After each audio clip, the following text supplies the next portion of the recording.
প্রথম কথা হচ্ছে আইন শৃঙ্খলা পরিস্থিতির কোনো উন্নতি নেই, এটা একটা পারসেপশন বা এক ধরনের প্রচারণা। এই ধরনের প্রচারণা করে বা এই ধরনের কথা বলে অনেকে খুব আনন্দ পায়, কিন্তু বাস্তবতা হচ্ছে যে আমরা আজকেও একটা পরিসংখ্যান দেখেছি যেখানে যথেষ্ট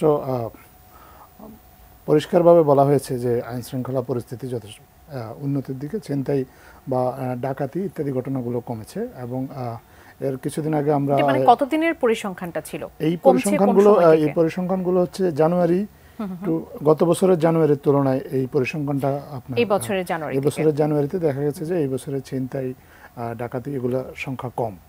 আর এর আগে আমরা গত মাসে একটা পরিসংখ্যান পুলিশের কাছ থেকে নিয়ে দিয়েছি যে হত্যার যে পরিসংখ্যানটা, তাতেও দেখা গেছে যে এই বছরের সেপ্টেম্বর থেকে ডিসেম্বর পর্যন্ত বাংলাদেশে যে কটা হত্যাকাণ্ড সংঘটিত হয়েছে সেই গত বছরের একই সময়ের তুলনায় এগুলোর পরিমাণ কম। সো একটা জিনিস কিন্তু আমাদের সবারই মাথায় রাখা দরকার যে আমাদের পুলিশ বাহিনী যে পরিস্থিতি থেকে তাদেরকে আসলে নতুন করে রিঅর্গানাইজ করা হচ্ছে, সেখান থেকে তাদেরকে দিয়ে আইন শৃঙ্খলা রক্ষা করা যথেষ্ট চ্যালেঞ্জিং, এবং এই চ্যালেঞ্জিং কাজটা অন্তর্বর্তীকালীন সরকার করে যাচ্ছে।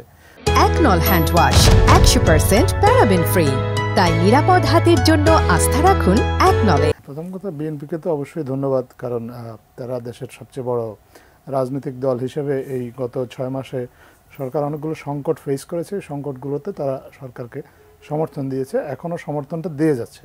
এই এত বড় একটা রাজনৈতিক দলের সমর্থন ছাড়া এই যে আমাদের যারা পালিয়ে গেছে দেশ ছেড়ে, তারা যেভাবে দেশটাকে অস্থিতিশীল করার চেষ্টা করছে নানা সুযোগে, তাদের যেভাবে লুটপাটের অর্থ বিনিয়োগ করে দেশে এবং বা তাদের দেশের ভিতরে তাদের সুবিধাভোগীরা যেভাবে নানা সময়ে দেশের মধ্যে সংকট তৈরি করার চেষ্টা করছে, এইসব সময়গুলোতে তো বিএনপি বর্তমান অন্তর্বর্তীকালীন সরকারকে ব্যর্থহীনভাবে সমর্থন দিয়েছে। তো সেই সমর্থনের জন্য তাদেরকে তো অবশ্যই ধন্যবাদ দিতেই হবে। আর এই বর্তমান অন্তর্বর্তীকালীন সরকারে তো বিএনপিরও একটা বড় স্টেক আছে এই অর্থে যে এই সরকারটা তো আসলে সবগুলো রাজনৈতিক দলের সমর্থনেই এই সরকারটা কাজ করছে। যেহেতু তারা সবচেয়ে বড় রাজনৈতিক দল, তো তাদের সমর্থন নিয়েই কিন্তু অনানুষ্ঠানিকভাবে হলেও সরকার কাজ করছে। সো এখানে ধন্যবাদ না দেওয়ার কোনো কারণ নেই। আর সংস্কারের কথা বলা হয়েছে, সংস্কারের জন্য একটা কমিশন হয়েছে। কমিশনের যে প্রথম মিটিং, সেখানে বিএনপির সর্বোচ্চ নীতি নির্ধারণী কমিটির 6 জন সদস্য গিয়েছেন, এবং ওনাদের যে সাধারণ সম্পাদক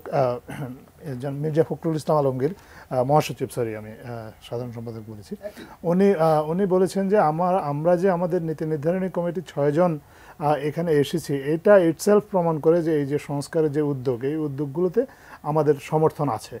এবং ওনারা রাজনীতিটাকে জনগণের কাছে নিয়ে যাওয়ার জন্য সরকারের প্রতি আহ্বান জানিয়েছেন। ওনার বক্তব্যটা আমরা ফেসবুকে দিয়েছি, আমাদের মাননীয় প্রধান উপদেষ্টার ফেসবুক পেজে আছে, উনি কী বলেছেন সেদিন, আপনারা সবাই চাইলে সেখানে গিয়ে দেখে নিতে পারবেন। সো সরকারের প্রতি ওনাদের যে সমর্থনটা আছে, সেই সমর্থনের জন্য ওনারা ধন্যবাদ প্রাপ্য অবশ্যই।